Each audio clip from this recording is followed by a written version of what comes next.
Michael slammed into the VIP booth, his Armani suit wrinkled from the flight back from Houston. Another deal gone wrong. Another partner who couldn't handle his methods.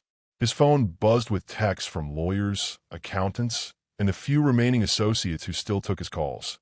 Kayla tilted her head slightly. Studying him like he was a puzzle she was mildly interested in solving. Should I? Hi viewers, kindly tell us where you're watching from and what time it is. Warm welcome to the family. Enjoy the story. She was already walking away from his table when he grabbed her wrist, not knowing that touch would cost him everything he thought he owned. Have you ever met someone so toxic they cleared rooms just by breathing? Do you know someone who mistakes fear for respect? Tonight, we explore what happens when unstoppable arrogance meets immovable strength. But what if I told you this collision would save them both? The steakhouse gleamed with polished mahogany and crystal chandeliers, where $100 steaks sizzled and power brokers whispered deals worth millions. But when Michael Harrington entered, conversations died like candles in a storm. Every waiter knew the routine. Don't look him in the eye. Don't speak unless spoken to. And pray he doesn't notice you exist. The man who owned half of Manhattan's skyline had a reputation that made grown CEOs sweat. At 42, he'd crushed more dreams than most people chase in a lifetime. Michael slammed into the VIP booth, his Armani suit wrinkled from the flight back from Houston. Another deal gone wrong. Another partner who couldn't handle his methods. His phone buzzed with texts from lawyers, accountants, and the few remaining associates who still took his calls. Your usual, Mr. Harrington?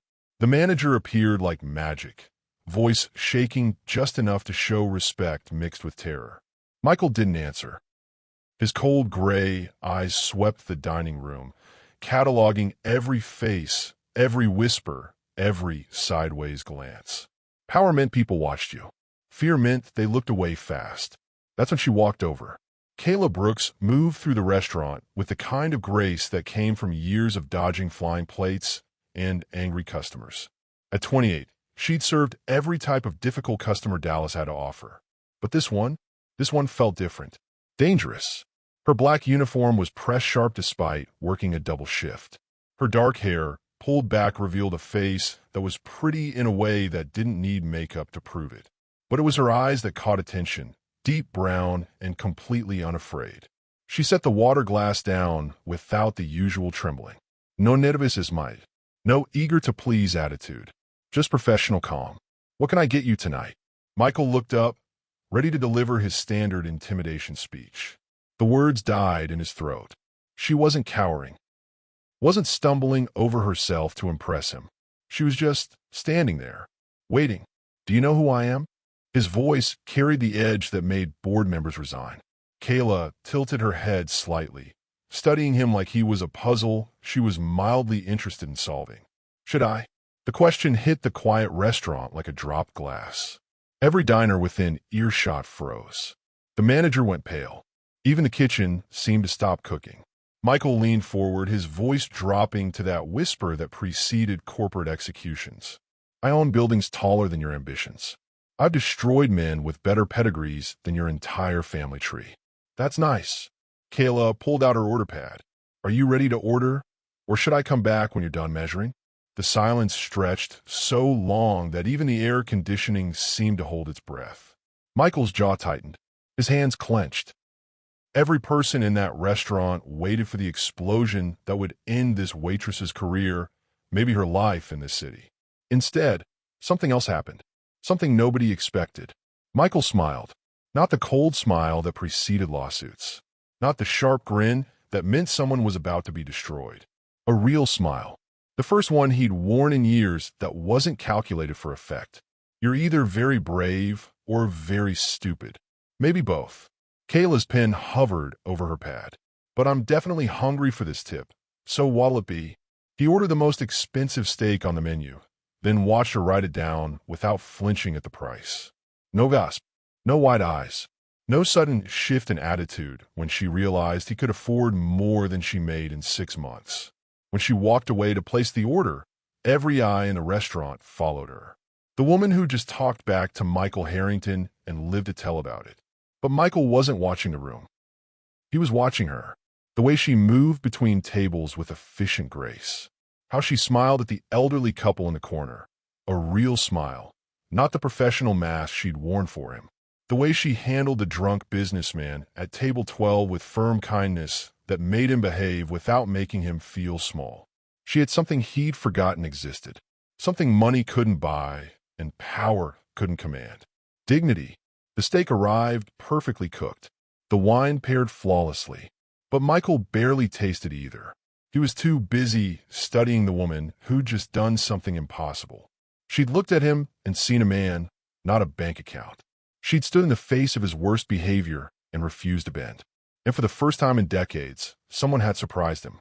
When she returned with the check, Michael looked up from his untouched dessert. "What's your name?" "Kayla." No last name. No personal information. Just the minimum required for professional interaction. He slid a $100 bill across the table. On a $40 meal, it was an insane tip. But it wasn't about the money. It was about the message. Keep the change. And Kayla. He stood, adjusting his jacket. This conversation isn't over. She looked at the bill, then back at his face. Actually, it is. Michael paused halfway to the door. In 30 years of business, no one had ever told him a conversation was over. He decided when meetings ended. He controlled when discussions concluded. But as he walked out into the Dallas night, one thought consumed him. For the first time in his life, he met someone who didn't want anything from him. Someone who saw his wealth, his power, his reputation for destruction, and simply didn't care. It should have made him angry. Instead, it made him hungry for something he'd never tasted before. Respect earned, not demanded. When she signed the checkout sheet that night, Kayla had no idea the billionaire who just left was already planning his return. She couldn't know that her simple refusal to be impressed had just awakened something in Michael Harrington that money had never been able to touch. His heart. Smash that like button if you've ever wanted to stand up to a bully with billions. And tell me in the comments, what would you have done in Kayla's shoes? When she said, "Do you even know who you are without your money?" The silence stretched so long. Even the kitchen stopped cooking. What happened next would change both their lives forever. He'd crush CEOs with a single glance. But this waitress just smiled at his worst insult and asked if he wanted dessert. 3 days later, Michael sat in his Manhattan office, staring at a photo of the Dallas steakhouse on his computer screen. He'd canceled 2 board meetings, postponed a merger worth $50 million, and couldn't focus on anything except brown eyes that refused to flinch. His assistant knocked. "Sir, your car is ready for the airport." Michael wasn't going to Dallas for business. He was going for something more dangerous. Curiosity. The steakhouse buzzed with its usual Thursday night crowd when he walked in. Same polished floors, same crystal glasses catching light, same nervous energy from staff who recognized his face from business magazines. But tonight felt different. Tonight, he was hunting. Kayla spotted him from across the room, and her step faltered for just a moment. Long enough for him to notice. Not long enough for anyone else to catch it. She finished taking an order, smiled at her customers, then walked over to his table like she was approaching a routine task instead of a man who could buy and sell the building. "Back so soon." She set down the water glass with steady hands. "Miss our 5-star hospitality. I miss the entertainment." Michael leaned back in his chair, studying her face for cracks in that calm exterior. "Last time was educational. Glad I could teach you something." Kayla pulled out her order pad. Same steak as before. He'd rehearsed this moment during the flight. Planned exactly how to rattle her composure, make her realize who she was dealing with. But something about her steady gaze made his prepared speech feel small and petty. "Tell me about yourself, Kayla." "That's not on the menu." "Everything's on the menu for the right price." The words hung between them, like smoke from a fire neither wanted to start. Kayla's pen stopped moving. Her eyes hardened just enough to let him know he'd stepped over a line. "Some things aren't for sale, Mr. Harrington." She knew his name. Had looked him up, maybe, or heard the whispers from other staff. But knowing who he was hadn't changed how she treated him. If anything, she seemed less impressed than before. Michael felt something he hadn't experienced in decades. The thrill of a real challenge. "I've never met anyone who couldn't be bought." He gestured around the restaurant. "Everyone here serves me because I pay well. They smile because tips buy groceries. They pretend to like me because money talks louder than honesty. Maybe you're shopping in the wrong stores. The comeback was quick, clean, and delivered without malice. Just a simple observation that cut deeper than any insult he'd ever receive in a boardroom. Michael laughed. Actually laughed. You're going to be trouble, aren't you? Only if you're looking for it. She walked away to place his order, leaving him alone with a feeling he couldn't name. Not anger, not frustration, something closer to anticipation. The businessman at table 6 was getting loud. Too much wine, too little respect for the woman trying to serve his dinner. Michael watched Kayla handle the situation with practiced skill, firm enough to set boundaries, gentle enough to avoid escalation. When the man grabbed her wrist, demanding she sit with him for a drink, Michael was halfway out of his chair before Kayla handled it herself. "Sir, I need you to let go of my arm." Her voice carried quiet authority. Right now, the drunk businessman looked around, realized every eye in the restaurant was on him, and released her with muttered apologies. Crisis avoided without security, without drama, without making the other customers uncomfortable. Professional, dignified, strong. Michael settled back into his seat, but his hands remained clenched. The protective instinct that had flared surprised him.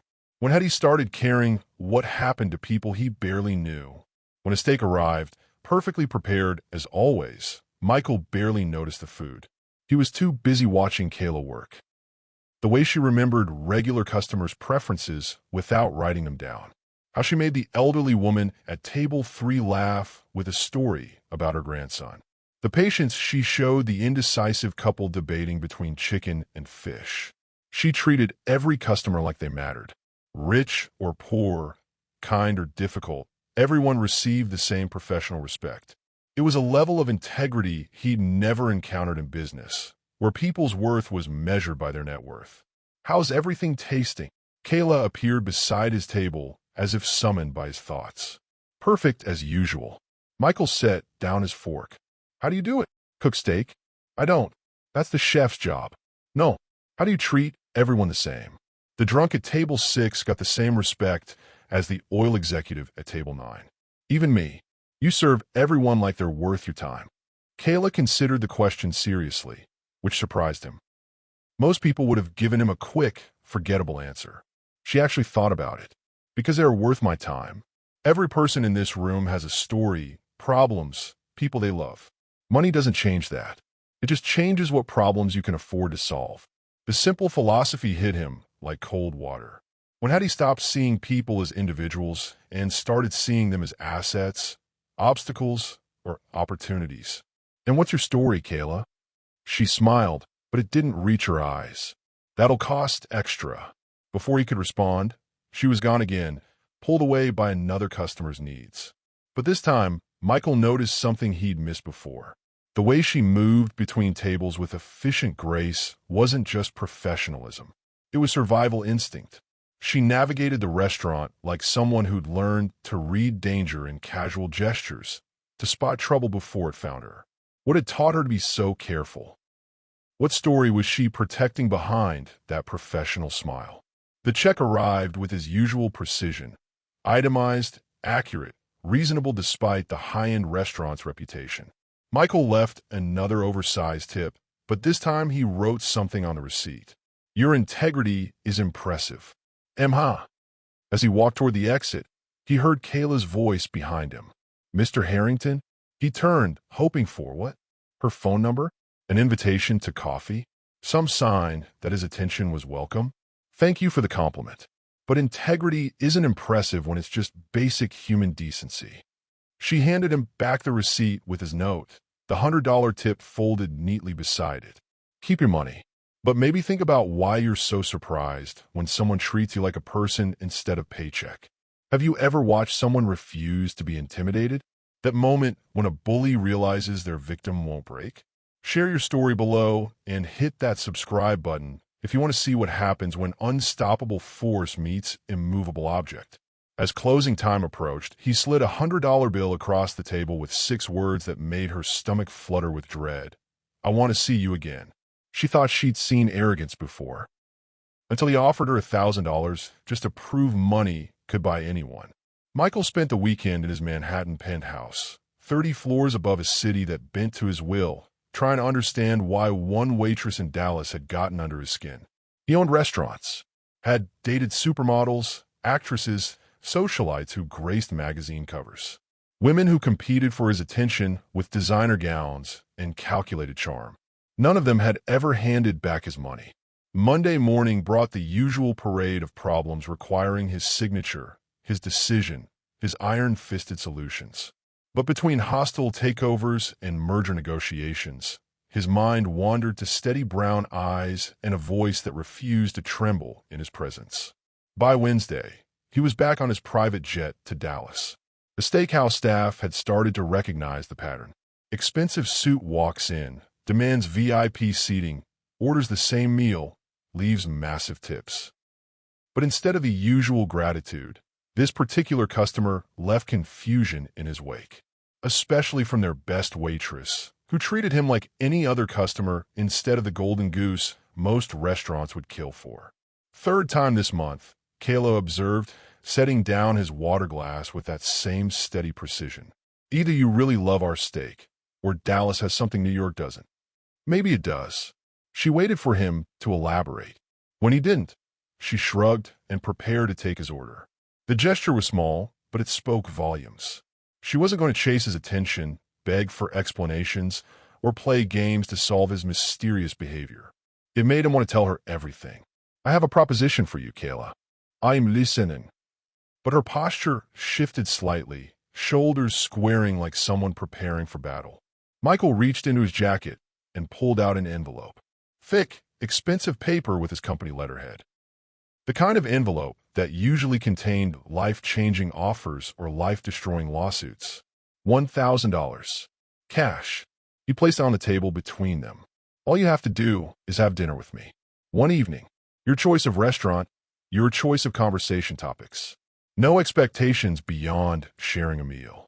Kayla stared at the envelope like it might bite her. You're paying me to eat dinner with you? I'm paying you for your time, your company, your perspective. My perspective on what? On whether every person really does have a price.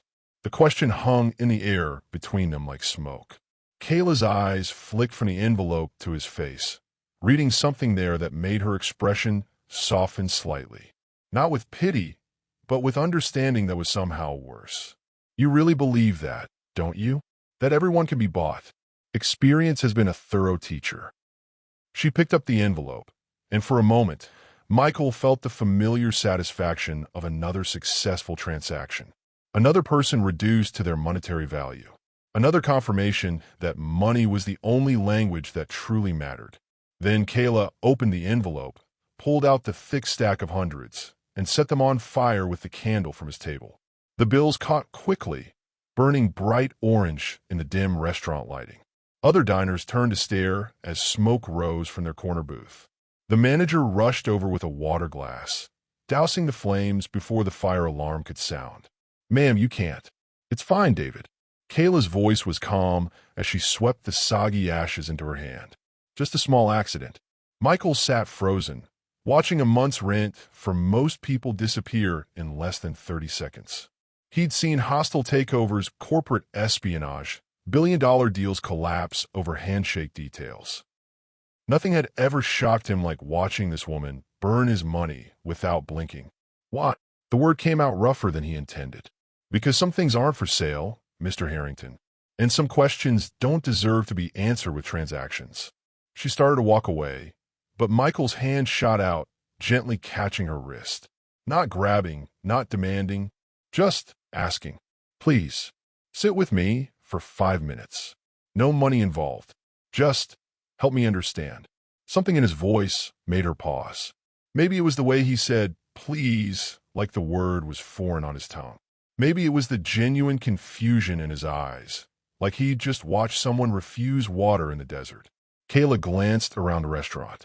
Her section was quiet, customers content with their meals. She could spare 5 minutes. She slid into the booth across from him, and Michael felt a small victory that had nothing to do with money or power. You want to understand? Kayla leaned forward slightly. Then tell me something. When you were a kid, before all this, She gestured at his expensive watch, his tailored suit, the aura of wealth that clung to him like cologne.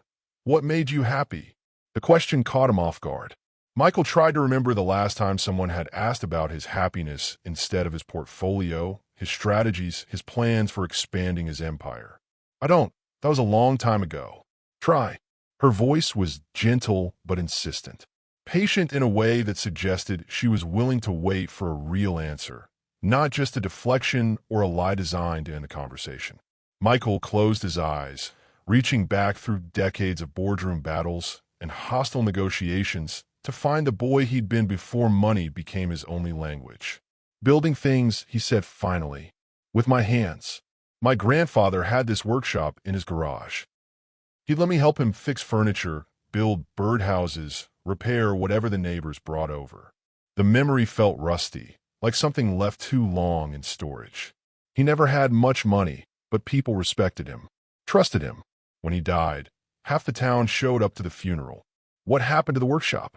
My father sold the house after the funeral, so I needed to focus on serious pursuits. Business school, networking, making connections that would matter in the real world. Michael opened his eyes to find Kayla watching him with something that looked like sadness. I haven't built anything with my hands since. But you build things now. Companies, deals, empires.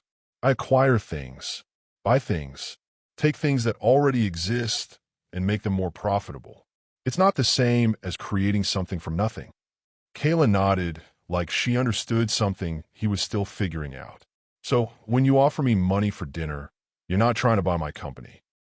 You're trying to buy back something you lost. Connection. The feeling of someone choosing to spend time with you because they want to, not because they have to. The accuracy of her observation hit him like a physical blow. How had this waitress from Dallas seen through 30 years of carefully constructed walls in one conversation? What would you do? Michael's voice was quieter now, stripped of the commanding tone he used in boardrooms. If you were me, if you'd forgotten how to connect with people without using money as a bridge, I'd probably start by having dinner with someone. No payment involved. Just two people sharing food and conversation because they're curious about each other. And if I asked you to dinner? Without the money. Kayla studied his face for a long moment, looking for something, sincerity, maybe, or trying to decide if he was capable of genuine human interaction without a transaction to define the relationship. I'd probably say yes, she said finally. But I'd also say that if you want to understand people, you should know something about me first. I'm listening. I'm not just a waitress, Mr. Harrington. I'm a single mother. My son is 8 years old, and he's the most important thing in my world. I work 2 jobs to keep us afloat. I don't have time for games or tests or whatever this is supposed to prove about human nature. The information hit Michael like pieces of a puzzle clicking into place. The efficiency with which she worked. The way she handled difficult customers without escalating conflicts. The protective instinct that made her burn his money rather than accept what felt like charity or manipulation. She was a mother, a protector, a woman who'd learned strength not through privilege, but through necessity. What's his name? Jordan. Her face softened when she said it, the professional mask slipping to reveal genuine warmth. He wants to be an astronaut or a chef, depending on what day you ask him.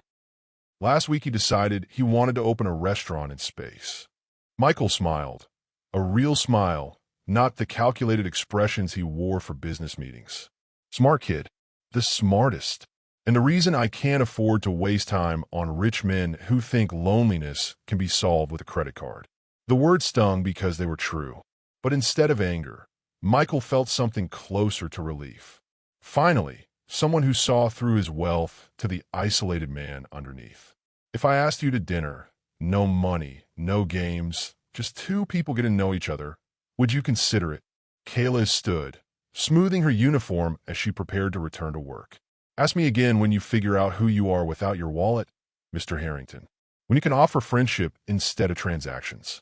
What would you do if someone offered you money to compromise your values? When does survival justify bending your principles? Tell me in the comments, and don't forget to like this video if you've ever had to choose between pride and necessity. When she agreed to his twisted game, 3 dates to prove money couldn't corrupt her. Neither realized who was really being tested. The hunter had just walked into his own trap. The most expensive restaurant in Dallas felt cheap when she walked in wearing a $20 dress and a $1 million attitude. Friday night arrived like a dare Michael wasn't sure he could handle. He'd asked Kayla to dinner. No money exchanged, no business proposition, just two people sharing a meal. She'd agreed, but her conditions were simple. He could choose the restaurant, but she was paying for her own meal. "I don't accept charity," she'd said, "and I don't want you thinking I owe you anything." Michael chose Meridian, the kind of place where reservations required 6 weeks' notice and the wine list cost more than most people's monthly rent. Not to impress her. He'd already learned that was impossible, but because it was neutral territory. Away from a steakhouse where their roles were defined. Away from his penthouse where his wealth dominated every conversation. He arrived first, wearing a suit that cost more than some cars, but feeling more nervous than he had before any billion-dollar negotiation. At least in business, he knew the rules. He understood what people wanted, how to read their motivations, what leverage would make them bend to his will. With Kayla, all his usual tactics had failed spectacularly. The restaurant buzzed with Dallas's elite, oil executives, tech entrepreneurs, politicians whose smiles were as carefully crafted as their voting records. Michael recognized half the room, had done business with most of them. They nodded respectfully when they caught his eye, the kind of acknowledgement reserved for someone whose approval could change their fortunes. Then Kayla walked in, and every calculation in his head went silent. She wore a simple black dress that hugged her curves without apology, paired with heels that made her legs look endless. Her hair fell in soft waves around her shoulders instead of the practical ponytail he was used to seeing at work. But it was her confidence that stopped conversations at nearby tables. The way she moved through the restaurant like she belonged there, despite every person in the room wearing more money than she earned in a year. The maitre d' approached her with the kind of polite skepticism reserved for people who might not belong in such refined company. Before he could speak, Kayla smiled. "I'm meeting Michael Harrington. Table for two." The name worked like magic. The maitre d's entire demeanor shifted, transforming from gatekeeping suspicion to obsequious service. "Of course, right this way, madam." Michael stood as she approached, and for a moment, he forgot how to breathe. She was beautiful at work, professional and composed behind her uniform. But dressed for evening, confident in her own skin, she was stunning in a way that made diamonds look dull. "You clean up nice," she said, settling into her chair with easy grace. "Though I have to ask, is this your idea of low-key?" Michael glanced around the restaurant with its crystal chandeliers and marble floors, suddenly seeing it through her eyes. Too much, just a little. But she was smiling, taking in the opulence with curious eyes rather than judgment. "It's beautiful, though, like eating inside a jewelry box." The sommelier appeared with wine recommendations that cost more per bottle than Kayla made in a week. Michael watched her face carefully, waiting for the moment when the prices would overwhelm her, when she'd realize the gap between their worlds was too wide to bridge. Instead, she asked intelligent questions about the wine regions, made thoughtful choices based on flavor profiles rather than cost, and treated the sommelier with the same respectful attention she gave every customer at her own restaurant. "You know about wine," Michael observed as their appetizers arrived. "I know about hospitality. Good service is good service, whether you're serving $50 steaks or $5 burgers." She tasted the wine, nodded her approval to the sommelier. "Though I have to admit, this is a step up from the house red at my usual places." "What are your usual places?" "Taco trucks. Diners where the coffee's strong and the portions are bigger than the plates. Places where you know you're getting real food made by people who care more about flavor than presentation."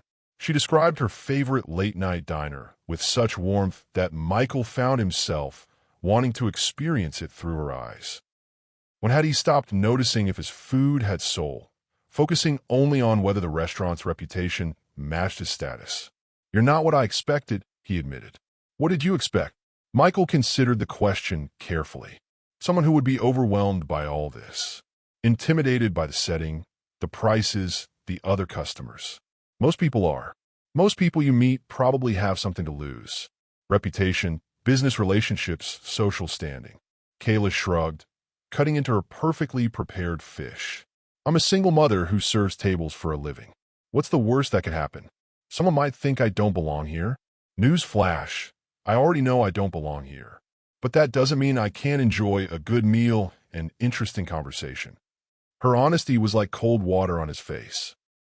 While he spent his life calculating every interaction, every relationship in terms of potential gain or loss, she moved through the world with a freedom that came from having nothing to prove to anyone.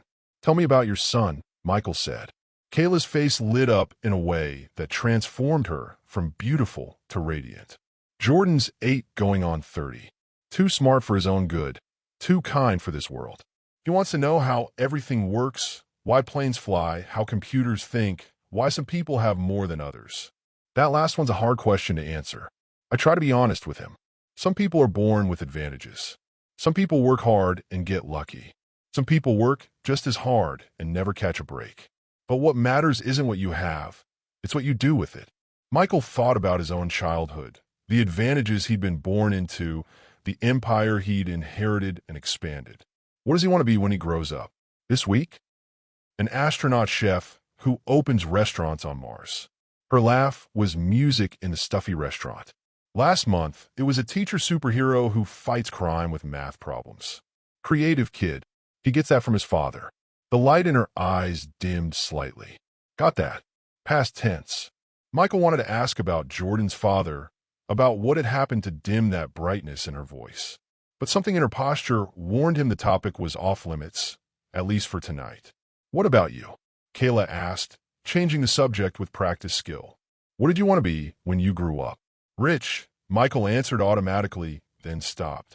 It was a response he gave in interviews, the sound bite that made him seem focused and driven. But sitting across from her, it sounded hollow. Actually, that's not true. I wanted to be like my grandfather. The one with the workshop? You remembered. I remember everything important.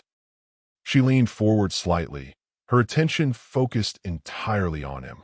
Tell me about him. So Michael did. He found himself describing his grandfather's gentle hands, his patience when young Michael couldn't get the measurements right, his philosophy that anything worth doing was worth doing well.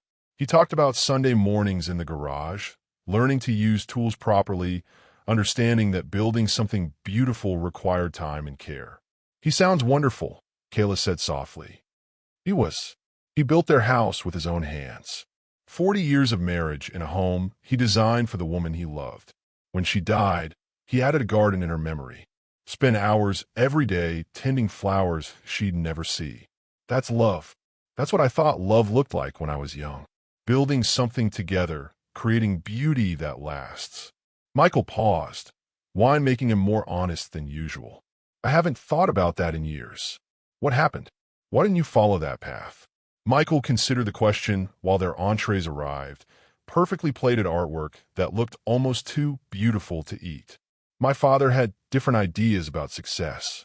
Said craftsmanship was fine for people who couldn't afford to think bigger. He wanted me to build empires, not birdhouses. And now you do both in a way. You build business empires, but they don't last. The admission surprised him. Deals fall apart. Companies get sold. Partnerships dissolve. Nothing I've built has lasted 40 years. Hell, most of it doesn't last 40 months. Kayla was quiet for a long moment, studying his face like she was solving a complicated equation. Maybe you've been building with the wrong materials. What do you mean? Your grandfather built with wooden nails, but also with love and patience and commitment. Those are the materials that make things last. When all you use is money and power, of course it falls apart. You're trying to build a house with nothing but gold. It might look impressive, but it won't stand up to the first strong wind. The metaphor hit him like a physical blow. How many deals had he seen collapse because they were based on profit rather than partnership? How many relationships had withered because they were transactional rather than genuine? Is that what you think I'm doing with you? Michael asked quietly. Trying to build something with the wrong materials? Kayla set down her fork, meeting his eyes directly. I think you're trying to figure out if there's anything left of the boy who who wanted to build beautiful things with his hands. And I think you're afraid the answer is no. The observation was so accurate, it took his breath away. Since he'd walked into that steakhouse 3 weeks ago, something inside him had been waking up. Something that remembered what it felt like to create rather than acquire, to connect rather than dominate. What if there is, he asked. What if that boy is still in there somewhere? Then maybe he should stop hiding behind his father's definition of success and start building something that matters. The conversation continued through dessert and coffee, ranging from childhood dreams to current fears, from favorite books to biggest regrets. Michael found himself talking about things he'd never discussed with therapists, sharing thoughts he'd kept locked away even from himself. And Kayla listened. Really listened, without judgment or agenda, without calculating what his confessions might be worth in social currency or business advantage. When the check arrived, a sum that represented more than she earned in a month, Michael reached for his wallet automatically. Old habits. I've got mine, Kayla said firmly, pulling out carefully folded bills that represented her share of the meal. You don't have to. Yes, I do. She counted out the exact amount, including tip, and placed it on the table with quiet dignity. This was dinner between equals, remember? Not a business expense. Michael stared at the money, probably a significant portion of her weekly income, and felt something crack open in his chest. She'd insisted on paying her own way not to prove a point, but to preserve something more valuable than money. Her independence, her self-respect, her right to sit across from him as an equal rather than an obligation. Outside the restaurant, Dallas sparkled under a clear night sky. The valet brought Michael's car around, a sleek BMW that cost more than most people's houses, while they waited in comfortable silence. Thank you, he said as the car pulled up. For dinner, for the conversation, for seeing something in me that I'd forgotten was there. 3 weeks of dinners had taught Michael something money couldn't buy: how to listen without calculating his next move. Michael's penthouse felt different when he returned from Dallas that night. The marble floors seemed colder, the floor-to-ceiling windows more like barriers than views. Everything looked the same, but something fundamental had shifted inside him. For the first time in decades, he wasn't thinking about business. He was thinking about brown eyes that saw through his defenses and a voice that made him remember who he used to be before money became his god. His phone buzzed with the usual parade of emergencies that weren't really emergencies. Stock prices fluctuating by fractions. Competitors making moves that would have sent him into strategic overdrive last month. Board members demanding his attention for problems that could wait until morning. Instead of diving in, Michael set the phone aside and walked to his home office. Not to work, but to open a drawer he hadn't touched in years. Inside, wrapped in tissue paper yellow with age, was a small wooden bird, rough around the edges, painted in bright blues and reds that had faded over time. His 8-year-old hands had crafted it in his grandfather's workshop, the first thing he'd ever built completely on his own. Not bad for a beginner, his grandfather had said, helping him smooth the rough spots with sandpaper. But the real test isn't how it looks. It's whether it brings you joy to make it. Michael turned the bird over in his hands, remembering the pride he'd felt showing it to his parents. His mother had smiled and put on the kitchen windowsill. His father had barely glanced up from his newspaper. When you're older, you'll understand the difference between hobbies and career paths, his father had said. Rich men don't work with their hands. They work with their minds.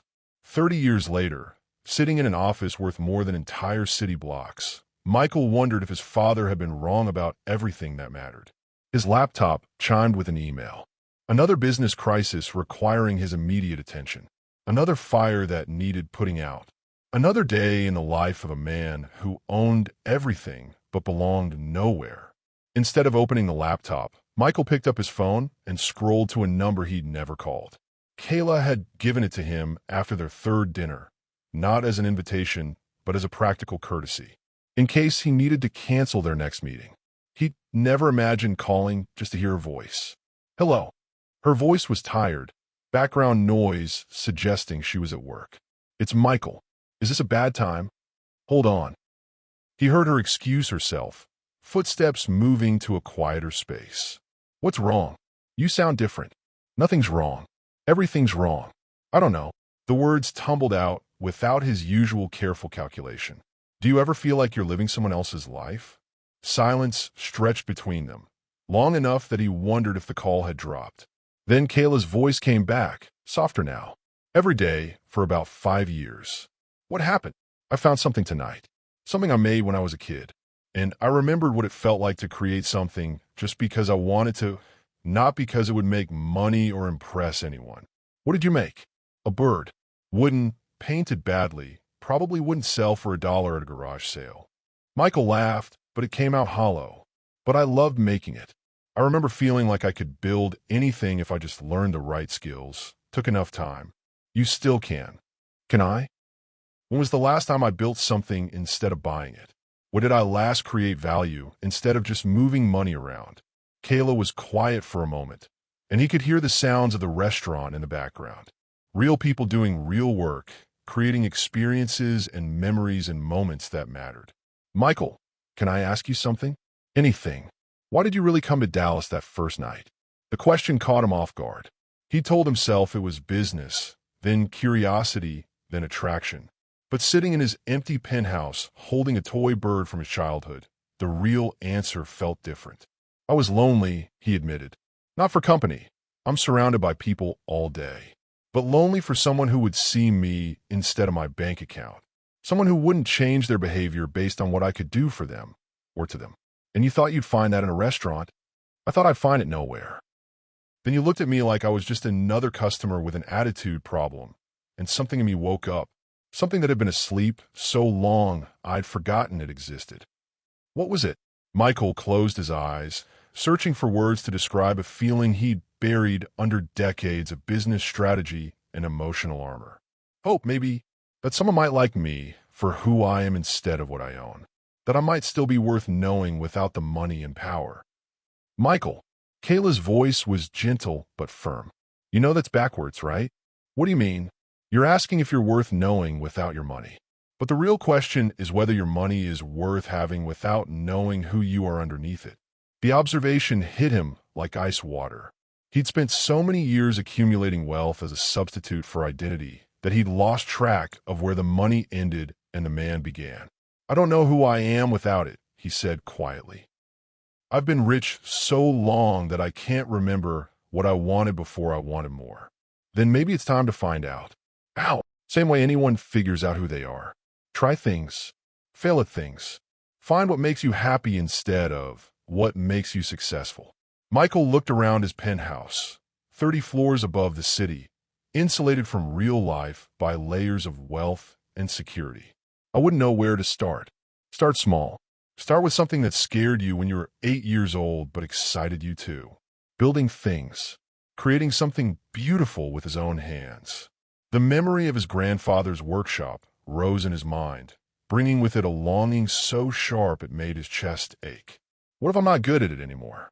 What if I've lost whatever spark made me think I could create something meaningful? Then you'll be like everyone else who's ever tried to learn something new.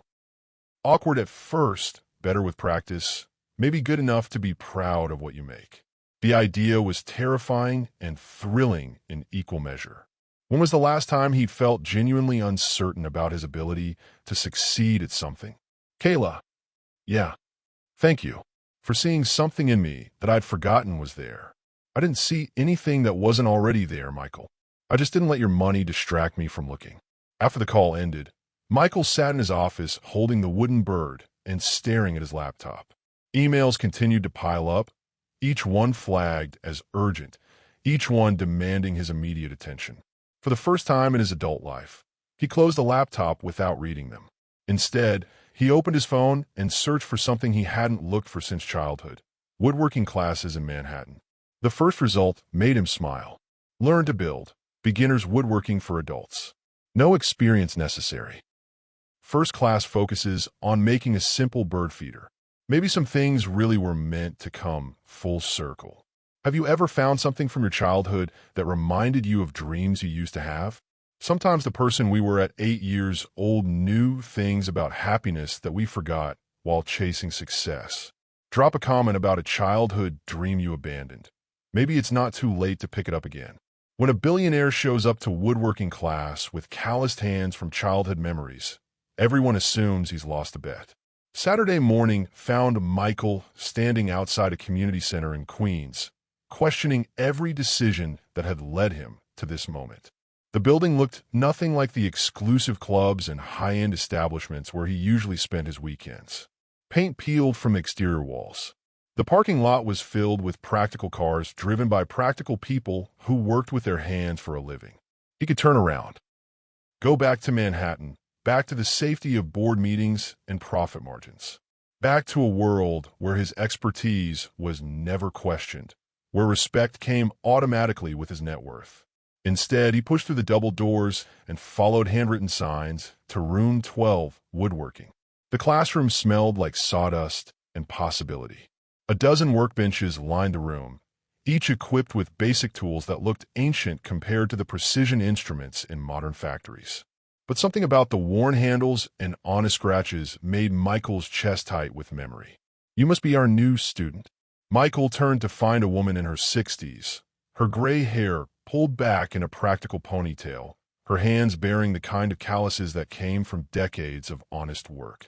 She wore denim overalls over a faded t-shirt and looked at him with curious eyes that didn't judge his expensive clothes or out-of-place appearance. "I'm Sarah Chen. I teach this madness." She gestured around the room with pride. "Fair warning, by the end of today, you'll have sawdust in places you didn't know existed, at least 3 splinters, and probably a new addiction." "I'm Michael." He stopped himself before adding his last name, before launching into the automatic introduction that included his company and credentials. "I'm here to learn. Best reason there is." Sarah handed him a work apron that had seen better decades. "Ever worked with wood before?" "When I was young. My grandfather had a workshop." "Ah, a lapsed carpenter. Those are the dangerous ones." Sarah's eyes twinkled. "You never really forget, you know. It's like riding a bike, except the bike can give you splinters and the mistakes last longer." The other students filtered in over the next few minutes. A retired teacher looking for a new hobby. A college student trying to save money on furniture. A mother of 3 whose husband had promised to build kitchen cabinets 5 years ago and still hadn't started. Working people with practical goals and realistic budgets. Michael felt more out of place than he had in any boardroom negotiation. "Today we're making bird feeders," Sarah announced, holding up a simple but elegant example. "Nothing fancy, but it'll teach you the basics. Measuring, cutting, joining, finishing. Everything you need to know to build bigger things later." She demonstrated each step with the kind of calm competence that made difficult things look easy. Michael watched her hands move with practiced efficiency, remembering his grandfather's similar grace with similar tools. "All right, everyone grab some wood, and let's see what you can do." Michael selected his pieces of cedar, running his fingers along the grain like his grandfather had taught him, feeling for imperfections, understanding the character of the wood before trying to shape it. The first cut was perfect. Muscle memory guided his hands as he measured twice and cut once, the saw moving through the wood with satisfying precision. For a moment, he felt 8 years old again, proud of getting something right on the first try. The second cut was a disaster. The blade caught, jerked sideways, and left him with a piece of wood that looked like it had been attacked by angry beavers. Around him, other students were making similar mistakes, laughing at their errors and trying again. Michael stared at his ruined piece, feeling a familiar rage building in his chest. In business, mistakes meant lost money, failed deals, damaged reputations. In boardrooms, showing incompetence invited attack from competitors and doubt from allies. "Happens to everyone," said the retired teacher at the next bench. "I've wasted more wood than a forest fire my first month." "The trick," added the college student, "is to remember that wood is cheap. Pride is expensive." Their casual acceptance of failure confused Michael. Where was the judgment? The subtle calculation of weakness that he was used to seeing when people witnessed his rare moments of imperfection? "Let me show you something." Sarah appeared at his elbow, her voice kind but matter-of-fact. "You're gripping the saw like you're trying to strangle it. Wood responds to steady pressure, not brute force. Like this." She guided his hands, showing him how to let the saw do the work instead of fighting against the natural properties of the material. The next cut was smoother, cleaner, almost meditative in its rhythm. Better. Wood teaches patience if you let it. Unlike metal or plastic, it has a personality. Grain direction, density variations, natural stresses. You have to work with it, not against it. Michael found himself nodding, remembering similar lessons from his grandfather's workshop. But those memories came with other voices too. His father's impatience, his mother's gentle suggestions that perhaps his time could be better spent on more productive activities. My father thought this was a waste of time, Michael said without thinking. Fathers sometimes are wrong about what's valuable, Sarah replied quietly. Especially fathers who measure worth in dollars instead of satisfaction. How had she known? Michael looked at his teacher more carefully, noting the intelligence in her eyes, the way she observed her students with quiet assessment. You're not just a woodworking teacher, are you? Retired psychology professor. 25 years of watching people figure out who they really are when nobody's watching. Sarah smiled. Amazing how much you can learn about someone by watching them work with their hands. What have you learned about me? That you're used to being the smartest person in the room. That you expect excellence from yourself immediately instead of allowing for a learning curve. And that you've forgotten what it feels like to do something just because it brings you joy. The assessment was so accurate, it made Michael's hands still on his work. How could you possibly? Expensive clothes, perfect posture, and hands that look like they haven't done manual labor in decades. But your grip on the tools is familiar, like muscle memory from long ago. And you keep checking to see if anyone's judging your mistakes instead of just focusing on learning from them. She was right. Michael realized he'd been constantly scanning the room, waiting for someone to notice his failures, to exploit his vulnerability. But these people were focused on their own projects, their own learning curves, their own small victories and setbacks. What if I told you I haven't built anything with my hands in 30 years? Michael asked. I'd say welcome back to being human. Now stop overthinking and start feeling what the wood is telling you. The next 2 hours passed like minutes. Michael lost himself in the rhythm of measuring and cutting, the satisfaction of joints fitting together perfectly, the meditative process of sanding rough edges smooth. His bird feeder wasn't perfect. One corner sat slightly askew, and his decorative touches looked amateur compared to Sarah's example. But it was his, built with his own hands, guided by skills he'd thought were lost forever. Not bad for someone who's been away from the workshop for 3 decades, Sarah observed, examining his work with professional interest. Your grandfather would be proud. How do you know he would be proud? Because you are. I can see it in your face. That's the same expression every student gets when they create something beautiful with their own hands. Money can't buy that feeling. Success can't duplicate it. It only comes from the honest work of making something where nothing existed before. Michael looked at his bird feeder. Imperfect, simple, probably worth about $5 in materials and labor. But holding it felt like holding a piece of his childhood, a connection to the boy who dreamed of building beautiful things before the world taught him that beauty was less important than profit. Same time next week? Sarah asked as students began cleaning up their workspaces. Yes. The answer came without hesitation, surprising him with its certainty. Definitely yes. Walking back to his car, carrying his bird feeder like a trophy, Michael felt lighter than he had in years. His phone buzzed with messages, stock updates, meeting requests, crisis management that couldn't wait until Monday. For the first time in his adult life, he ignored them all. Instead, he drove to a hardware store and bought seeds for birds he'd never bothered to notice before.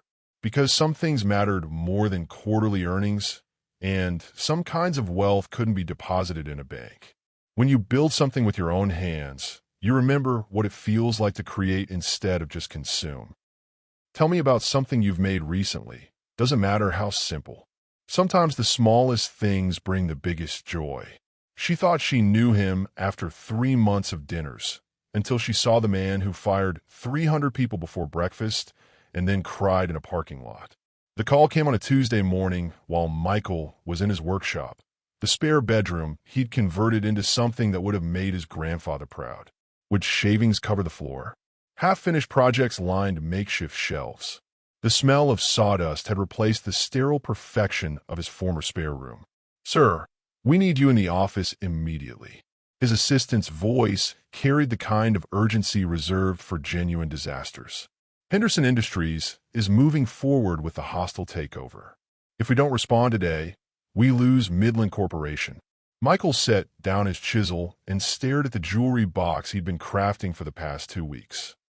Intended as a surprise for Kayla, though he'd never found the courage to tell her about the gift. The dovetail joints were perfect, the wood smooth as silk under his fingertips. Creating it had brought him more satisfaction than his last 10 business acquisitions combined. "I'll be there in an hour." The transition from craftsman to corporate warrior took place in his penthouse elevator. By the time he reached his office, Michael had buried the man who found peace in sawdust and became the predator his board expected. Cold, calculating, ruthless when necessary. The conference room was a war zone of charts, projections, and grim faces. His legal team had prepared 3 strategies, each more aggressive than the last. His financial advisors presented scenarios that would protect his interests while destroying hundreds of jobs. Midland Corporate employs 800 people, his CFO reported. If Henderson succeeds in the takeover, they'll close the Detroit plant immediately. We could counter with our own acquisition, but it would require liquidating their workforce to make the numbers work. 800 families. 800 people who woke up that morning expecting to provide for their children, pay their mortgages, build their futures. Reduced to numbers on a spreadsheet. What's the most efficient approach? Michael heard himself ask, the words coming from some automated part of his brain. Fire 300 immediately, retain 500 for 18 months, then close the facility entirely. We absorb their client list and infrastructure while eliminating redundant positions. Efficient. The word tasted like poison in his mouth. When had human lives become matters of efficiency? Do it. The words came out before he could stop them. Before the part of him that had learned to love creating things could overrule the part that had been trained to destroy them. The meeting continued for 2 more hours, dissecting a company like surgeons planning an amputation. Michael signed documents that would devastate families, approved strategies that would crush dreams, authorized actions that would ripple through communities like earthquakes. When it was over, he sat alone in his office, staring at his hands. The same hands that had carefully shaped wood into beauty just hours ago had just signed orders that would cause immeasurable pain to people he'd never meet. His phone buzzed. A text from Kayla. "How's your day going?" "Mine's been crazy, but looking forward to dinner tonight." Dinner. He'd forgotten. They planned to meet at their usual place, the small Italian restaurant where she let him pay because the prices were reasonable and she knew he needed to feel useful somehow. He started a text back to make some excuse about business emergencies and postpone their evening. But something stopped him. Maybe it was the memory of her laugh, or the way she listened without judgment when he talked about rediscovering his grandfather's workshop. Or maybe it was the desperate need to be around someone who saw him as more than a signature on a document that destroyed lives. The restaurant was busy with its usual Tuesday crowd. Families sharing pasta, couples on casual dates, friends catching up over wine that cost less than his lunch. Normal people living normal lives, blissfully unaware that men like Michael made decisions that could upend their worlds without a second thought. Kayla arrived 15 minutes late, still in her work uniform, looking frazzled in a way that made her more beautiful rather than less. "Sorry, crazy shift." Table 12 ordered everything on the menu, then complained about the wait time. And don't get me started on the guy who tried to pay his check with Chuck E. Cheese tokens.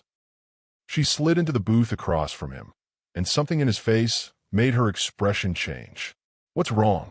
You look like someone stole your favorite hammer." The joke should have made him smile. She'd been teasing him about his newfound woodworking obsession for weeks, claiming he'd gone from corporate shark to suburban dad in record time. Instead, it made his chest tight with guilt. Work was difficult today. Difficult how? Did someone challenge you to an arm wrestling contest using $100 bills? Her attempt to lighten the mood only made him feel worse. How could he explain that while she was serving families their dinner, he'd been signing death warrants for other families' livelihoods? I had to make some hard decisions. Kayla studied his face with the same attention she'd probably used to read a difficult customer's mood. Want to talk about it? No. Yes. I don't know. Michael rubbed his forehead, feeling older than his 42 years. Do you ever wonder what gives someone a right to make decisions that affect other people's lives? Every day.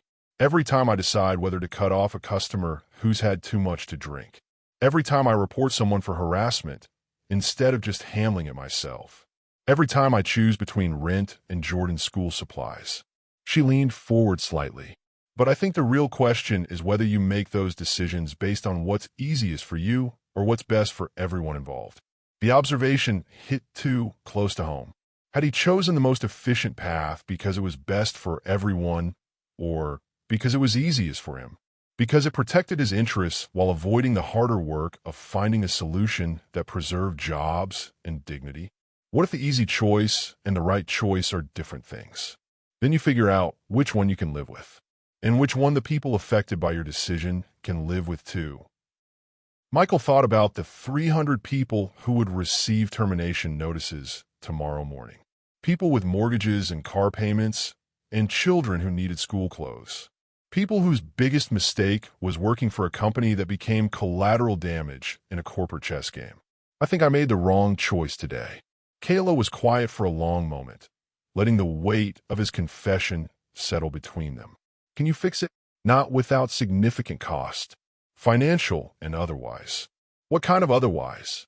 Reputation, future deals, the respect of people who expect me to prioritize profit over everything else. And what kind of cost if you don't fix it? Michael thought about the answer, really thought about it, instead of deflecting or changing the subject. 300 families lose their income. A community loses its economic anchor. And I lose whatever's left of the person I used to be before money became the only thing that mattered. Their food arrived. Simple pasta dishes that tasted like comfort rather than sophistication. They ate in thoughtful silence, both processing the conversation in their own way. Can I ask you something personal? Kayla finally said. You've earned the right. When you were a kid, before you knew about business and deals and all that, what did you want to grow up to be? Michael smiled despite the heaviness in his chest. We've had this conversation before. No, we talked about your grandfather and his workshop. But what did 8-year-old Michael dream about becoming? Not what he wanted to build, but who he wanted to be. The question was different, and it deserved a different answer. Michael closed his eyes, reaching back through decades of ambition and accumulation to find the boy who'd carved wooden birds and believed anything was possible. A hero, he said quietly. I wanted to be someone who helped people, who made things better instead of just different. What changed? I grew up. Learned that heroes don't get rich, and rich men don't need to be heroes. My father made sure I understood the difference between childish dreams and adult reality. Your father was wrong. The statement was so simple, so certain, that it took Michael's breath away. How can you be so sure? Because you're sitting here feeling guilty about a business decision that probably made perfect sense on paper. Because you spent the last 3 months learning to build things instead of just buying them. Because you tip every server like their rent depends on it, and you remember the names of people whom most rich guys would never notice. She reached across the table and touched his hand, the contact warm and grounding in a way that made his chest ache. You're already a hero, Michael. You're just scared to admit it, because heroes have to make harder choices than businessmen. What if it's too late? What if I've gone too far down this path to find my way back to being someone worth admiring? Then you start where you are with what you have, and you make better choices going forward. You can't change what you sign today, but you can change what you sign tomorrow. They finished dinner in comfortable silence, both lost in thoughts too complex for easy conversation. When the check came, Michael paid without the usual negotiation about fairness and equality. Some battles weren't worth fighting when bigger wars were being planned. Outside the restaurant, the Dallas night was warm and filled with the sounds of a city winding down from another day. Cars heading home to families. Lights in apartment windows where people were living their ordinary, precious lives. Kayla, yeah, thank you for not telling me what I want to hear, for expecting me to be better than I've been. Everyone needs someone who believes they're capable of more than they've shown. Even billionaire sharks with newfound woodworking addictions. She kissed his cheek, friendly, supportive, but with an undercurrent of something deeper that neither of them was ready to name. Then she got in her practical car and drove back to her practical life, leaving Michael alone with the weight of decisions he couldn't unmake and the possibility of choices he hadn't made yet. Standing in the parking lot, Michael pulled out his phone and scrolled through his contacts until he found his CFO's number. It was late, but some conversations couldn't wait until morning. "We need to talk about Midland Corp," he said when the call connected. "I want to explore alternative strategies. Something that doesn't involve destroying 800 lives for the sake of quarterly returns." "Sir, we've already committed to the current plan. Changing course now would be expensive.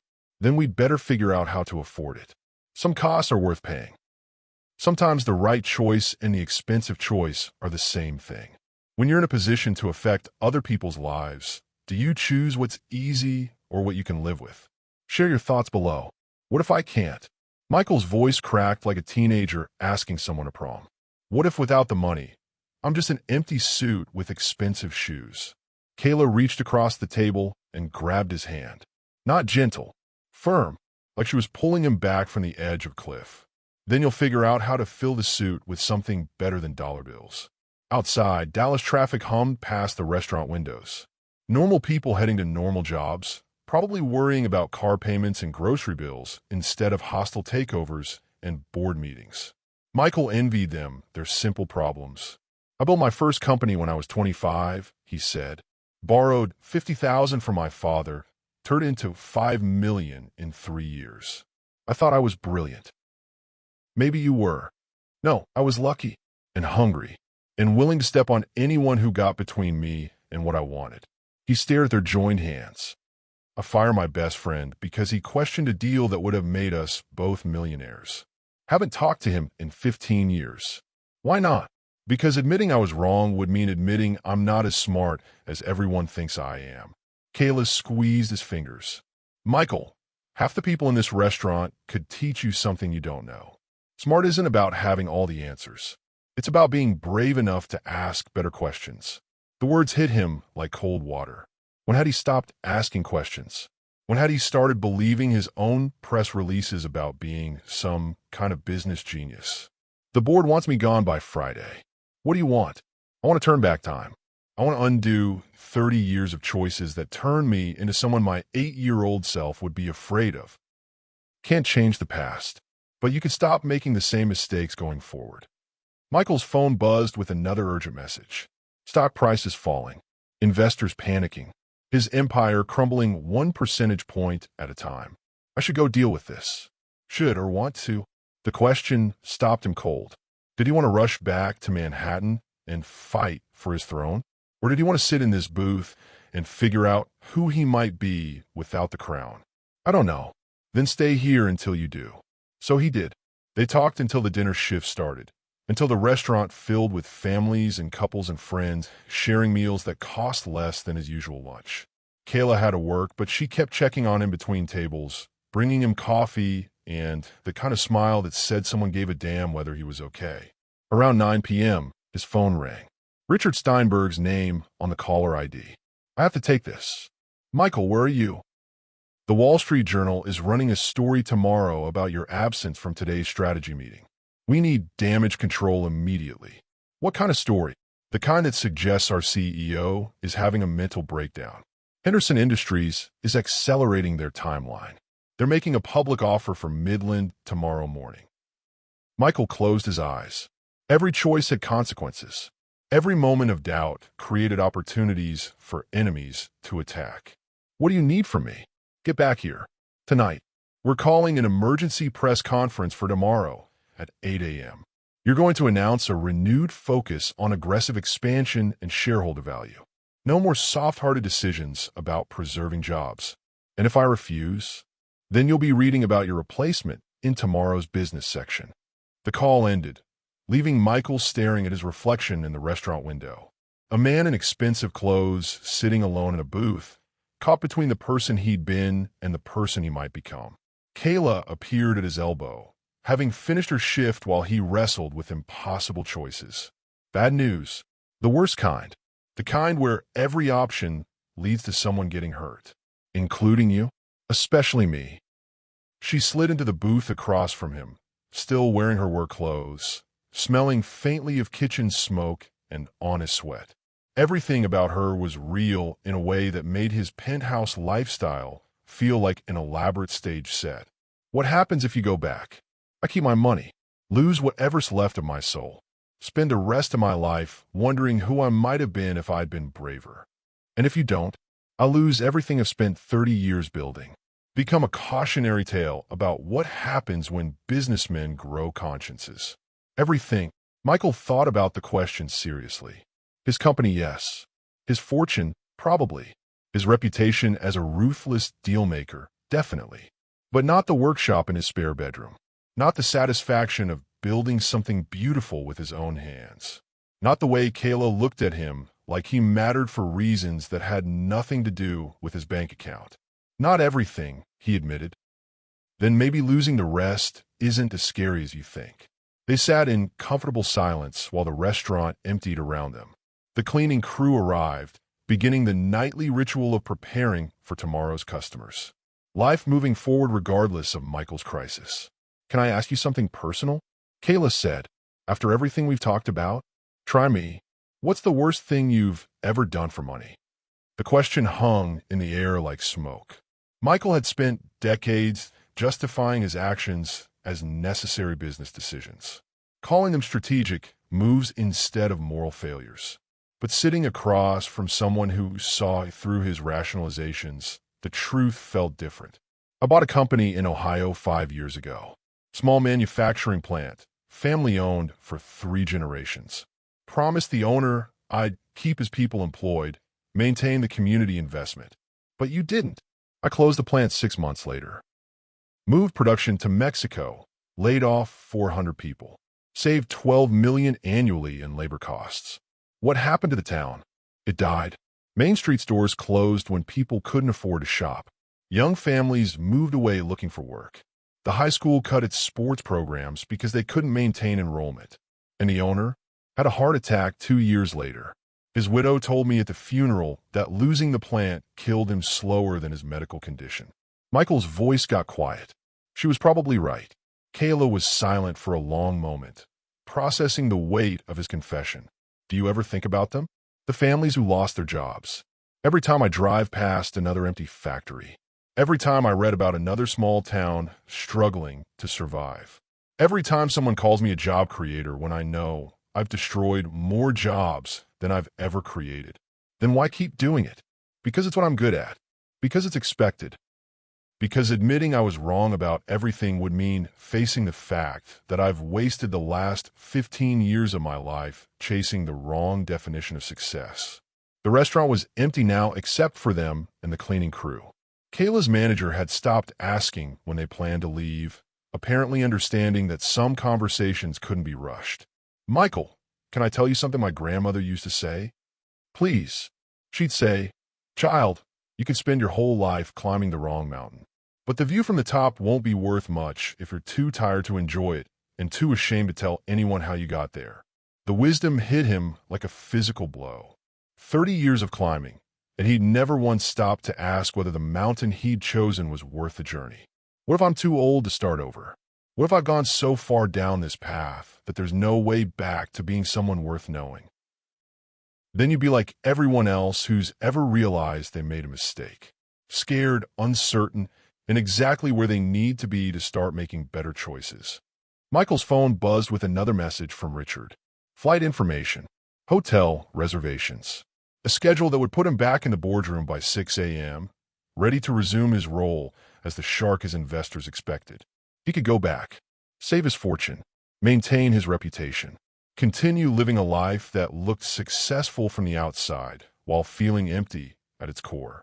Or he could stay in Dallas with a woman who made him remember what it felt like to matter for something other than his ability to generate profits. If I don't go back tonight, I lose everything. And if you do go back, you lose yourself. How can you be so sure? Because 3 months ago, you were a stranger who treated servers like furniture. Tonight, you're sitting here crying about people you've never met, but whose lives you changed forever. That's not the same person. She was right. The man who'd walked into this restaurant 12 weeks ago wouldn't have cared about displaced workers or dying towns. He'd have seen them as acceptable losses in the pursuit of greater profits. I'm scared, he admitted. Good. Scared means you're about to do something important. Michael looked at his phone one last time.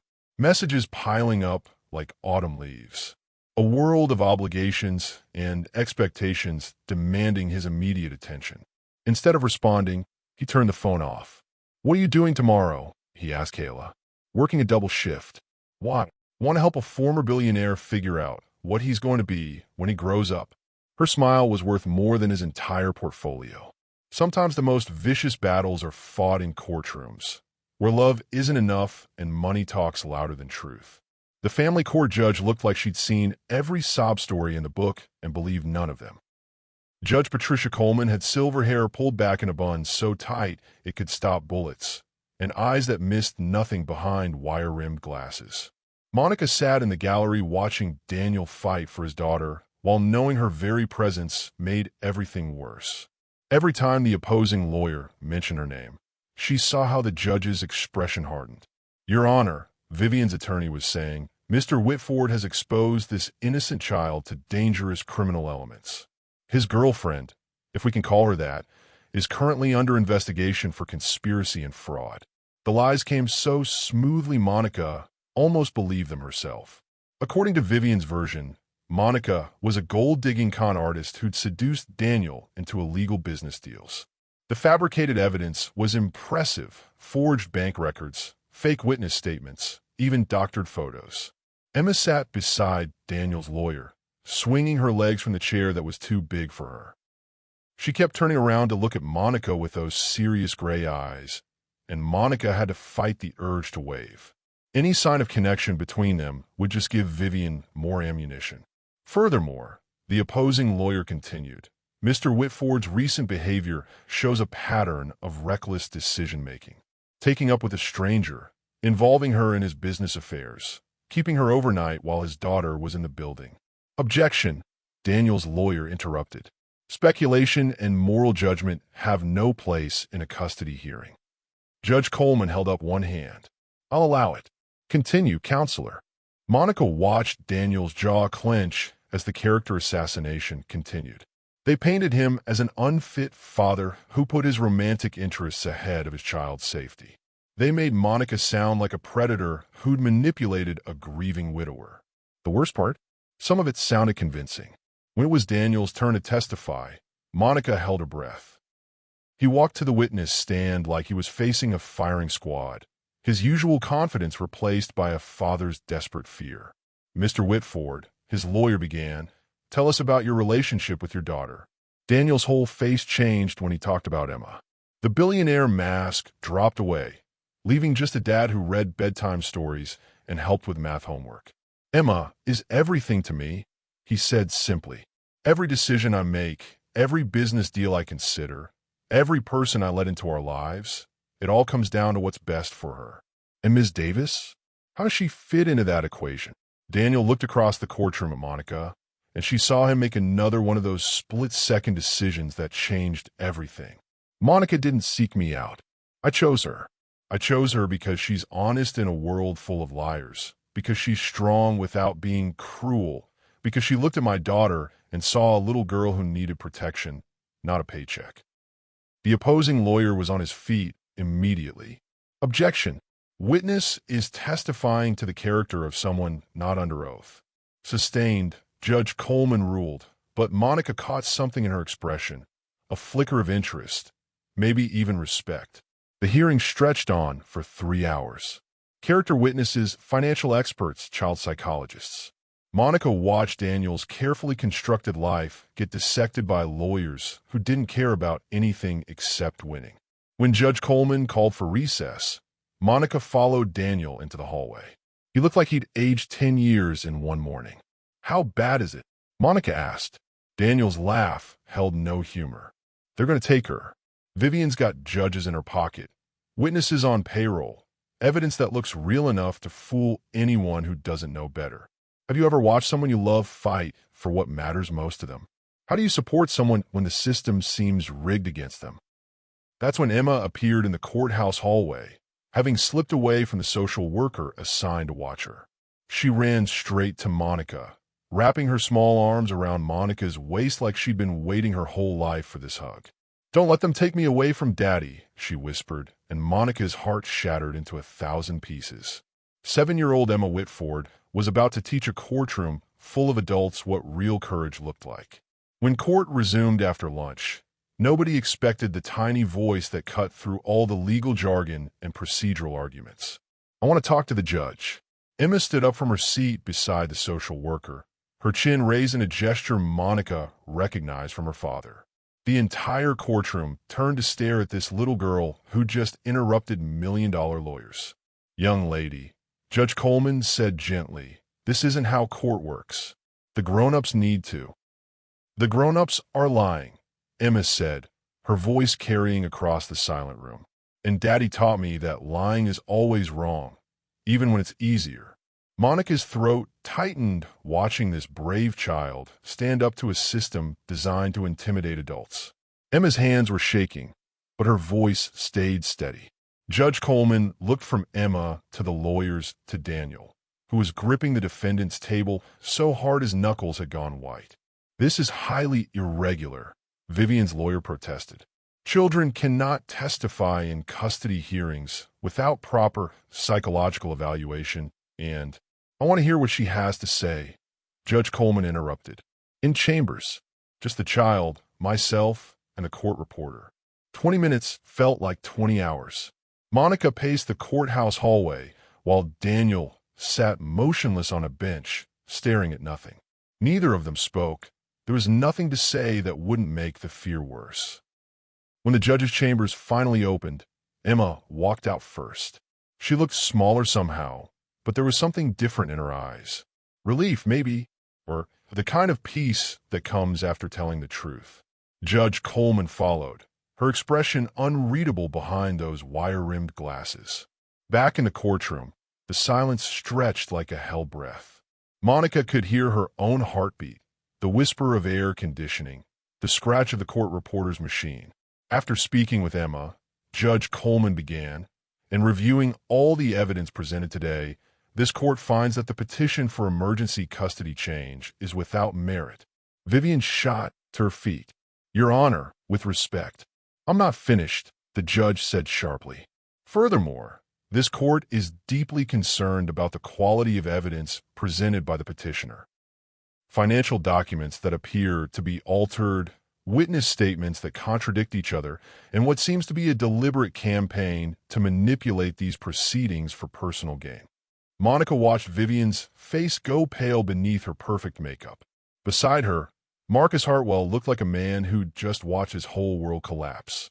Emma Whitford is a remarkably intelligent and articulate child who knows exactly who loves her and who doesn't, Judge Coleman continued. She spoke about a father who reads to her every night, who helps her with science projects, who puts her needs above his own comfort and convenience. Daniel's shoulders sagged with relief, so profound Monica thought he might fall over. She also spoke about Ms. Davis, the judge added, and Monica's breath caught. About a woman who taught her that being brave doesn't mean you're not scared. It means you do the right thing even when you are scared. Emma had turned in her seat to beam at Monica, her smile brighter than every chandelier in Daniel's penthouse. "Custody remains with Mr. Whitford," Judge Coleman ruled. "This court is adjourned." The courtroom erupted. Vivian's team packed their briefcases like they were fleeing a crime scene. Daniel swept Emma into his arms, spinning her around while she giggled. But Monica noticed Marcus slipping out the back door, his phone already pressed to his ear. Victory felt good, but she had a sinking feeling their real war was just beginning. When has a child's honesty changed everything for the adults around them? Share your stories of young voices speaking truth to power.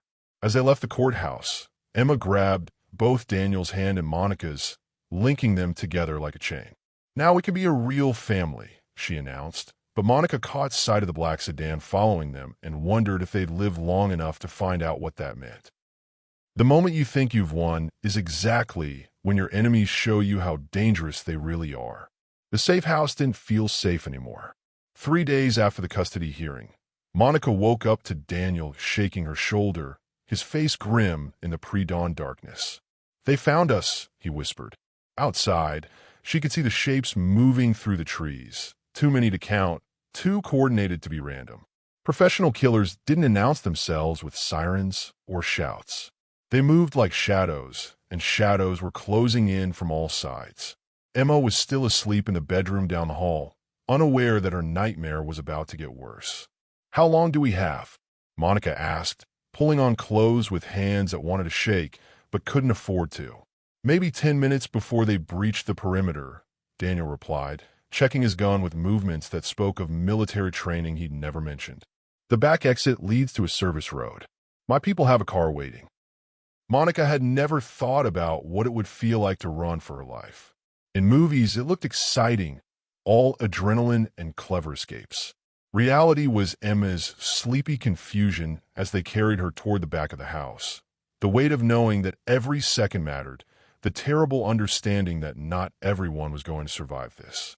The first gunshot shattered the living room window. Emma jerked awake in Daniel's arms, her eyes going wide with the kind of terror no child should ever feel. "Daddy." Her voice was so small Monica's heart broke all over again. "It's okay, princess." Daniel lied smoothly, his voice steady even as bullets started pinging off the reinforced walls.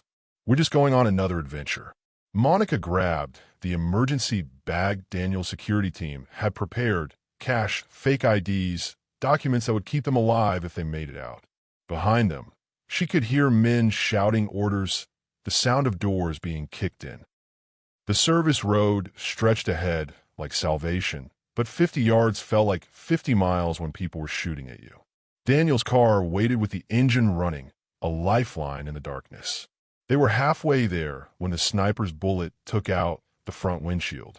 The driver slumped forward, and the car rolled to a stop. Their escape route was gone, and the men behind them were getting closer. "This way," Daniel said, heading for the trees instead. "There's an old hunting cabin about 2 miles north. We can." Another shot, this one close enough that Monica felt the bullet pass her head.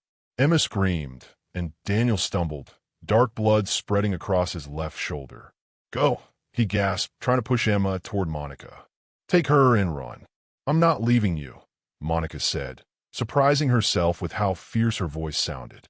She'd never been the hero in anyone's story, but she wasn't about to start being the coward now. Daniel's security team finally arrived. 3 black SUVs roaring up the service road like the cavalry. Gunfire erupted from both sides, professional soldiers doing what they did best. In the chaos, Monica grabbed Emma and Daniel, pulling them toward the nearest vehicle. The little girl was crying now, her face pressed against Monica's shoulder as bullets whistled overhead. "I've got you," Monica whispered into Emma's hair. "About both of you." They made it to the SUV just as Daniel collapsed. Blood loss and adrenaline had finally caught up with him. Emma was screaming for her daddy, and Monica was trying to put pressure on his wound while the driver floored it toward the hospital. Have you ever had to be stronger than you thought possible for someone else's sake? Well, has protecting someone you love forced you to discover courage you didn't know you had? At the hospital, while Daniel was in surgery and Emma finally fell asleep in Monica's arms, a nurse brought news that changed everything. "The police are here. They say you're all under arrest for conspiracy to commit murder." Marcus had played his final card, and it was a winning hand. Being innocent doesn't matter when the evidence says you're guilty, and Marcus Hartwell had spent 2 years making sure the evidence was perfect. The interrogation room smelled like stale coffee and broken dreams. Monica sat across from Detective Sarah Chun, whose kind eyes couldn't hide the fact that she believed Monica was a killer. "Walk me through Tuesday night again," Detective Chun said, opening another folder thick with photographs and documents.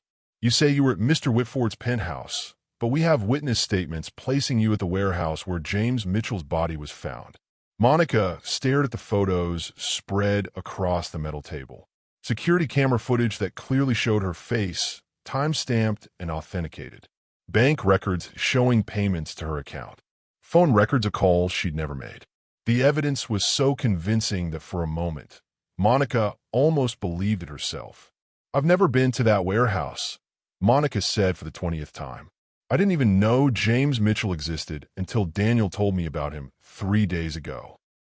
Yet here's your signature on a lease agreement for storage unit 247, dated 6 months ago. Detective Chin slid another document across the table. The same storage unit where we found the climbing equipment used to stage Mitchell's death. Monica's handwriting stared back at her from the page, except she'd never written those words, never seen that paper, never been to that storage facility. But proving those was going to be impossible when the forgery was this good. Down the hall, she knew Daniel was facing the same nightmare. They'd been separated since arriving at the police station, kept apart so they couldn't coordinate their stories. Emma was with child services again, probably terrified and wondering why the adults in her life kept disappearing. "Here's what I think happened," Detective Chin continued, leaning back at her chair. "You met Daniel Whitford 6 months ago, not 3 days ago. You seduced him, convinced him to help you eliminate his business partner so you could steal Mitchell's share of the company. When Whitford got cold feet, you threatened to expose him unless he went along with the murder." The story was so detailed, so carefully constructed, that Monica could see how a jury might believe it. A poor woman from Houston meets a billionaire and sees dollar signs. Classic motive, believable timeline, physical evidence that tied her to the crime scene. "You're wrong," Monica said quietly. "But you already know that, don't you?" Detective Chin's pen stopped moving across her notepad. "Excuse me? You're a good cop. I can tell from the questions you're asking, the way you've organized this evidence. You've spent years learning how to spot lies." Monica leaned forward, meeting the detective's eyes directly. "So you know I'm telling the truth. Which means you also know someone with serious resources went to a lot of trouble to make me look guilty." For the first time since the interrogation started, Detective Chun looked uncertain. "The question is," Monica continued, "are you going to help them frame an innocent woman, or are you going to figure out who's really behind James Mitchell's murder?" The silence stretched between them like a bridge neither was sure they wanted to cross. Monica could see the detective weighing evidence against instinct, procedure against justice. Detective Chen's radio crackled to life. "Chun, you need to see this. We just got a call from someone claiming to have information about the Mitchell case. Says they have evidence that proves Whitford and Davis are being framed." Monica's heart hammered against her ribs. Someone was trying to help them. But in this game of lies and murder, she wasn't sure if salvation was walking through that door or just another trap.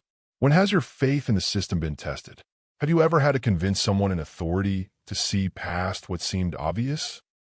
Share your stories of fighting for truth when the deck was stacked against you. The door opened, and Marcus Hartwell walked in wearing a perfectly tailored suit and carrying a briefcase full of what looked like even more evidence. "Detective Chun," he said with a smile that didn't reach his eyes, "I think you'll find what I have very interesting." Monica realized with horror that their anonymous helper was actually their worst enemy, coming to hammer the final nail in their coffin. Sometimes the person trying to save you is actually the one who's been destroying you all along. But Monica was about to turn the tables on Marcus Hartwell in a way he never saw coming. Marcus set his briefcase on the interrogation table with the confidence of a man who held all the cards. His silver hair was perfectly styled, his suit pressed to knife-edge creases, his smile the practiced expression of someone who'd been getting away with murder for years. "Detective Chun," he said smoothly, "I've brought additional evidence that I think will clear up any remaining questions about this case." Monica watched him arrange documents like he was setting up a chessboard. Bank statements showing larger payments to her account. More security footage of her at locations she'd never visited. Even a recording of her voice, somehow, making threats against James Mitchell. "As you can see," Marcus continued, "Ms. Davis has been planning this for quite some time. Daniel, poor man, was completely manipulated. She preyed on his grief over his late wife, used his daughter as leverage, convinced him that I was the real threat. Detective Chun studied the evidence with growing concern. Each piece fit perfectly with the others, creating a story so believable that even Monica started to doubt her own memory. That's when Monica realized Marcus had made his first mistake. "That recording," she said, pointing to the small device Marcus had set on the table. "When was it made?" "6 months ago," Marcus replied without hesitation. "Before you convinced Daniel to help you kill James." "Play it again," Monica requested. Detective Chun rewound the recording. Monica's voice filled the small room, clear as day. "James Mitchell needs to disappear permanently. His investigation is getting too close to the truth about our operation." "Interesting," Monica said, her voice steady despite her racing heart. "Because 6 months ago, I didn't know anyone named James Mitchell. In fact, I'd never heard that name until 3 days ago when Daniel told me about his dead business partner." Marcus's smile never wavered. "You're grasping at straws, Ms. Davis. The evidence speaks for itself." "It does," Monica agreed. "But here's what the evidence is really saying, Detective Chun. 6 months ago, I was living in Houston, working at a job that paid barely enough to cover my rent. I had no connections to the Dallas oil business, no knowledge of Daniel Whitford's personal life, and certainly no way to plan an elaborate murder scheme." She stood up, pacing the small room like Daniel did when he was thinking. "But someone with money and connections could easily fake all this evidence. Someone who had access to James Mitchell's personal information, who knew Daniel's schedule, who understood the business well enough to make the financial records look convincing." Detective Chun was following Monica's logic now, her eyes moving from the evidence to Marcus's face. "Go on." "The recording is the smoking gun," Monica continued. "Listen to the background noise. That's not a phone conversation, it's a studio recording. Professional quality, no ambient sound, no electronic interference. Someone took the time to record me saying those words, but they made a crucial error." Marcus was no longer smiling. "They recorded it recently, didn't they? That's why my voice sounds exactly the same as it does right now. But 6 months ago, I had a cold that lasted 3 weeks in February. My voice was completely different then, hoarse, deeper. Anyone who actually talked to me during that period would remember." Detective Chun rewound the tape again, listening more carefully this time. "The audio quality is too clean for a 6-month-old phone recording." Monica turned to face Marcus directly. "You killed James Mitchell because he discovered your embezzlement scheme. Then you spent 2 years setting up Daniel to take the fall. But when that wasn't working fast enough, you decided to use me as the perfect scapegoat, a poor black woman that nobody would believe over a respected businessman. Have you ever caught someone in a lie by paying attention to the details they overlooked? When has your knowledge of yourself become the key to proving your innocence?" Marcus's mask was finally slipping, revealing the cold-blooded killer underneath. "You have no idea what you're dealing with," he snarled, reaching into his briefcase. But instead of pulling out more evidence, his hand emerged with a gun. "Some stories don't get happy endings." Detective Chun was already moving, but Monica realized with crystal clarity that she was about to watch everyone she loved die, unless she did something right now. The moment between life and death lasts forever and happens in a blink, and Monica was about to discover that sometimes ordinary people can do extraordinary things when everything depends on it. Marcus's gun swung toward Detective Chun first, but Monica was already moving. 2 years of weekend self-defense classes that she'd taken after moving to Houston alone were about to be put to the ultimate test. She grabbed Marcus's wrist with both hands, using his own momentum to twist his arm upward. The gun fired into the ceiling, raining plaster dust down on all of them as Detective Chin dove for cover behind the table. "You stupid girl," Marcus snarled, trying to wrench free from Monica's grip. "You have no idea what you've cost me." But Monica wasn't the same woman who'd sat alone at that dinner party 4 days ago. That woman had been invisible, overlooked, easy to intimidate. This woman had been threatened, shot at, and framed for murder.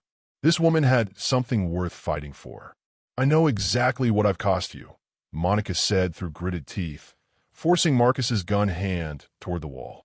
Your freedom, your money, and your plan to destroy an innocent man.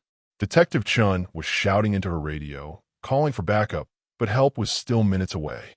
The gun was still in play, and Marcus was stronger than Monica had expected. The door burst open, and Daniel appeared in the doorway like an answer to prayer. His left arm was in a sling from the shooting of the safe house, but his right hand held his own weapon steady as a rock. "Let her go, Marcus," Daniel said, his voice deadly quiet. "This ends now." Marcus used Monica as a human shield, his gun pressed against her temple hard enough to leave bruises.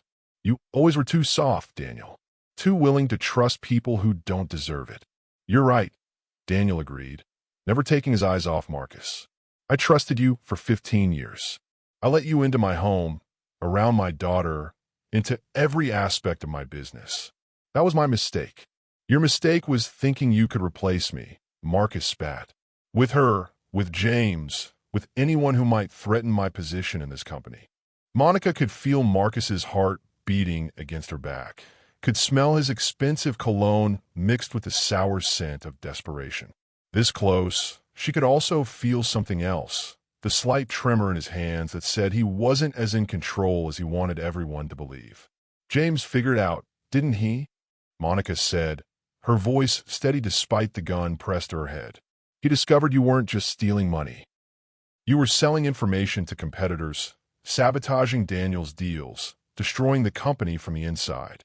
James was a sanctimonious fool who couldn't mind his own business," Marcus replied. "Just like you." That's when Monica made her move. She remembered her instructor's words. When someone holds a gun to your head, they think they have all the power. Use that overconfidence against them. Monica threw her head back as hard as she could, connecting with Marcus's nose in a crunch of cartilage and blood. He stumbled backward, cursing, his grip on both the gun and Monica loosening just enough. She broke free and dove toward Detective Chun as Daniel moved forward. 2 gunshots echoed in the small room, but only one man was left standing when the smoke cleared. Marcus Hartwell lay on the floor of the interrogation room, his hand pressed against his shoulder, his gun sliding across the linoleum toward Detective Chen's feet. "It's over," Daniel said, lowering his weapon. Finally over. But Monica knew it wasn't really over until Emma was safe, until their names were cleared, until they could build the life that had started with a whispered request at a dinner party that felt like a lifetime ago. When have you had to fight for something that mattered more than your own safety? How do you find courage when everything you love is on the line? As paramedics treated Marcus and police filled out reports, Daniel pulled Monica into his arms with his good hand. "You saved my life," he whispered into her hair. But Monica knew the truth. They had saved each other, and now they had to figure out how to build a future from the ashes of everything they'd survived. 6 months later, Monica stood in the same Dallas ballroom where everything began, but this time she wasn't planning her escape. She was planning her future. The charity gala was Daniel's idea, a fundraiser for families affected by corporate crime.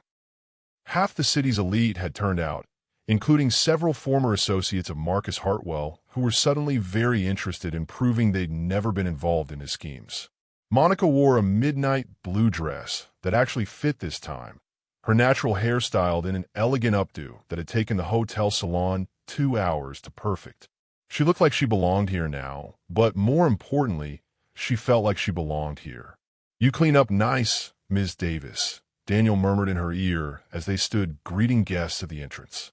"You're not so bad yourself, Mr. Whitford," she replied, straightening his tie with the casual intimacy of a woman who'd earned the right to touch him anywhere, anytime. The past 6 months had been a whirlwind of legal proceedings, media interviews, and slowly rebuilding their lives from the ground up. Marcus was serving 25 to life for James Mitchell's murder, plus additional charges for embezzlement, conspiracy, and attempted murder. Vivian had fled to Switzerland, where extradition laws were more forgiving of financial crimes. But the best part of their new life was currently holding court near the dessert table. Emma Whitford had grown 3 inches and gained enough confidence to charm every adult in the room. She wore a purple dress that she'd picked out herself, and her hair was done in elaborate braids courtesy of Monica's mother, who'd moved to Dallas to be closer to her new granddaughter. "She's going to be trouble when she's older," Diane Davis observed, watching Emma explain her latest science project to a group of fascinated oil executives. "She already is trouble," Daniel replied fondly. "Yesterday, she asked me why we can't just adopt Monica officially, so she can have two moms like her friend at school." Monica's heart did that fluttery thing it always did when Daniel talked about their unconventional family. They were still figuring out what they were to each other, officially, legally, emotionally. But they were figuring it out together, and that felt like enough.